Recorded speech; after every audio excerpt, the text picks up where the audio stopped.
सर्वांना नमो बुद्धाय, जय भीम। मी सुरेश आटकर। आपल्याला 25 तारखेचा जो महामोर्चा आहे त्या संदर्भामध्ये आपल्याला विनंती करण्यासाठी मी आपल्याला 2 शब्द बोलणार आहे। 25 तारखेला होणाऱ्या या महामोर्चामध्ये सर्वच जिल्ह्यातून महाउपासक, सर्वच उपासक आणि सर्वच बुद्धजन येणार आहेत आणि मी आपल्याला विनंती करतो की या मोर्चा संदर्भामध्ये आपण सर्वांनी जागरूक होऊन महाबुद्धविहार बुद्धगया या आंदोलनाला आपण सर्वांनी पाठिंबा द्यावा। आणि आपल्याला सर्वांना एकच विनंती आहे की त्या दिवशी 25 तारखेच्या महामोर्चाच्या दिवशी सर्वांनी शुभ्र वस्त्र धारण करून पंचरंगी ध्वज हातात घेऊन सर्वात जे मार्केट कमिटी मैदान आहे त्या ठिकाणी आपल्याला सर्वांना तिथं जमायचं आहे।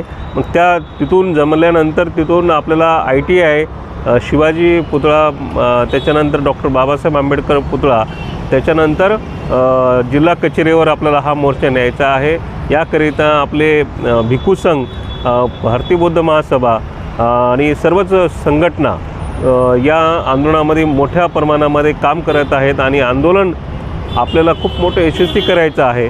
आणि सम्राट अशोकांनी जे पूर्ण भारतामध्ये जगामध्ये बुद्धस्तूप बांधलेली आहेत त्याचपैकी आपलं बुद्धगयाचं बुद्धविहार आहे। आणि या सम्राट अशोकांच्या लढाईला आपल्याला आणखीन अगोदर करायचं आहे आणि ही प्रगती बुद्धांची या जगाला पुन्हाच एकदा दाखवायची आहे।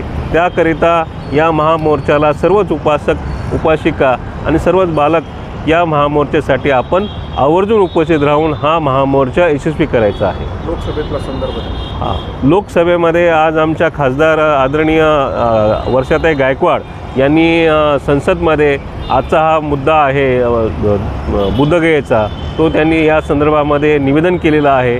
आणि सर्वच भारतामध्ये हा मुद्दा आज प्रथम स्वीकारला जाण्याचा आज खूप मोठा संसद, आमदार आणि सर्वच खासदार या विषयामध्ये हात उचलून हे मुद्दा उपस्थित करत आहेत।